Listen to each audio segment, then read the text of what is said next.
लेकिन दुर्भाग्य यह है, और मुझे कहने की हिम्मत दीजिएगा, जिस कश्मीर के माननीय मुख्यमंत्री तक ये कहते हो कि मुझे ऑटोनॉमी चाहिए, मुझे ऑटोनॉमी भी उस तरह से चाहिए जैसे कि अलग कंट्री को पूरी स्वायत्तता दे दी गई हो। हमने अभी 370 धारा उन्हें सौंप रखी है। विज्ञ लोग जानते हैं हमने 3 प्रांतों के बराबर कश्मीर के ऊपर खर्च करते हैं, लेते उसे एक फूटी कौड़ी भी नहीं। बीमार प्रांत है वो, उसके बावजूद यदि वहां पाकिस्तान जिंदाबाद के नारे लगते हैं तो मुझे जिम्मेदार लोगों के सामने बयान देने का हक दीजिएगा। और शायद मैं पहली बार बोल रहा हूं जिम्मेदार लोगों, तो मेरी हिम्मत को दाद दीजिए, मैं कहां खड़ा हूं और किसके सामने क्या बयान देने जा रहा हूं। कश्मीर वो बेवफा औरत हो चला है जो खाता हमसे है, पीता हमसे है, पहनता हमसे है और नैन मटक के पड़ोसी से करना चाहता है।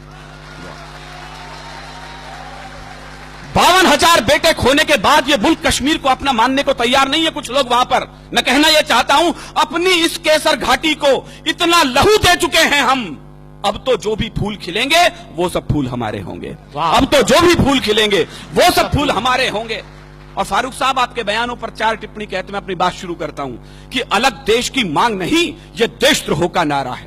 और कहीं कविता हो, भुवन जी जैसे बड़े भाई मेरे यहां बैठे, मैं आप तक पहुंचाता हूं। अलग देश की मांग नहीं, यह देशद्रोह का नारा है।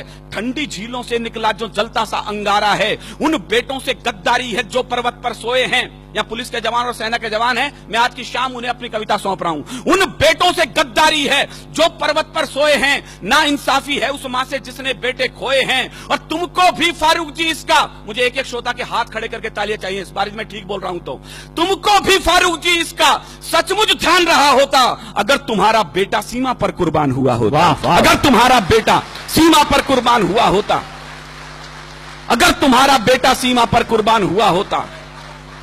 तुम कहते हो कश्मीर के तुम ना जो सीएम होते, कहते हैं तो मैं हिंदुस्तान में हूं, यहाँ के विवादास्पद का सीएम हूं, मैं होता तो वहां का प्राइम मिनिस्टर होता। फारूक साहब, हिंदुस्तान में राजस्थान वो मिट्टी है जिसने इतिहासों को आईने दिखाए हैं, एक आईना मैं दिखाता हूं।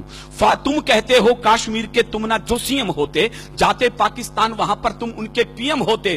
फारूक जी अगर पाकिस्तान का, मुझे आपकी कमजोर तालियों के बीच कविता पढ़नी पड़ रही है, मेरा दुर्भाग्य भी हो सकता है। फारूक जी अगर पाकिस्तान का कुछ इतिहास पढ़े होते, फांसी के तख्ते पर तुम भी भुट्टो संग चढ़े होते। फांसी के तख्ते पर तुम भी भुट्टो संग चढ़े होते। फांसी के तख्ते पर तुम भी भुट्टो संग चढ़े होते। ये तो हम हैं जो गद्दारों को कुर्सी दे देते हैं, आस्तीन के सब सांपों को छाती पर सह लेते हैं। कोई रण में जीती भूमि भी वापस कर देता है, कोई सेना के लोहू से शाही को धो देता है, कोई मजहब के नारों से अलग देश बंटवाता है, कोई उग्रवादियों से जाकर हाथ मिलाता है। लेकिन ये तो हम लोगों की, मुझे केवल इशारे में नाम नहीं लेना, बोलना है, लेकिन ये तो हम लोगों की सब किस्मत में होना था। कुछ ऊंचे लोगों की गलती जीवन भर को ढोना था, कुछ ऊंचे लोगों की गलती जीवन भर को रोना था, कुछ ऊंचे लोगों की गलती जीवन भर को ढोना था। अच्छा होता, पता नहीं कितने लोग समझेंगे, अच्छा होता अगर पटेल कुछ लोगों को झटका देते, कुछ को आजादी मिलते ही फांसी पर लटका देते, कुछ को आजादी मिलते ही फांसी पर लटका देते। फिर ना कश्मीर का झंझट ना खूनी होली होती, फिर ना कश्मीर का झंझट ना खूनी होली होती, ना बंदूकों के साये में मेहंदी और रोली होती। अगर कबूतर श्वेत नहीं, यहां गुरु गोविंद सिंह के बेटे बैठे हैं, मैं इनकी पगड़ी को गुरुद्वारा मान करके प्रणाम करना चाहता हूं। संजय ने अभी बताया, चुटकुलों की कौम बना के रख दिया हमने सरदारों को। माफ करें साहब, ये बलिदानों की सबसे बड़ी कौम थी। हमारे बड़े कवि बताते हैं 123 ऑथेंटिक फांसी हुई है पहले स्वाधीनता संग्राम में। आपकी तालियां इस बात को फख्र से बड़ा कर सकती है उनके बलिदान को कि 83 बेटे सिख मां की कोख ने दिए थे उसके लिए। क्या बात। हरिओम जी लिखते हैं, हम कर्जा खाए बैठे हैं गुरु गोविंद की कुर्बानी का, हम क्या एहसान चुकाएंगे उनकी आंखों के पानी का। हम उनकी गणना करते हैं आजादी के आधारों में, जिनके आगे जिनके 2-2 बेटे चिन गए दीवारों में, जिनके आगे जिनके 2-2 बेटे चिन गए दीवारों में। चापेकर बंधुओं के अलावा केवल दूसरा बलिदान गुरु गोविंद सिंह के परिवार से आता है। 4 बेटे थे, चारों के चारों युद्ध में और चमकौर के युद्ध में बलिदान हुए। 2 बेटे सरहिंद की दीवार में चिनवा दिए, 2 बेटे चमकौर के युद्ध में बलिदान हुए। रणक्षेत्र से दोनों बेटे आए मां के पास, मां प्यास लगी है।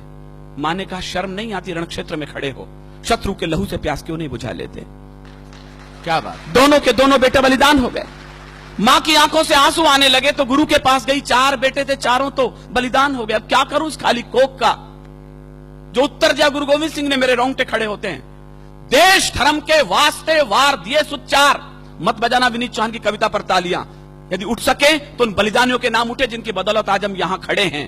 देश धर्म के वास्ते वार दिए सुत चार, अरे चार मरे तो क्या हुआ, ये जीवित कई हजार। वाह वाह, चार मरे तो क्या हुआ, ये जीवित भाई, कई क्या बात है विनीत हजार। भाई, चार वाह, मरे वाह। तो क्या हुआ, ये जीवित कई हजार।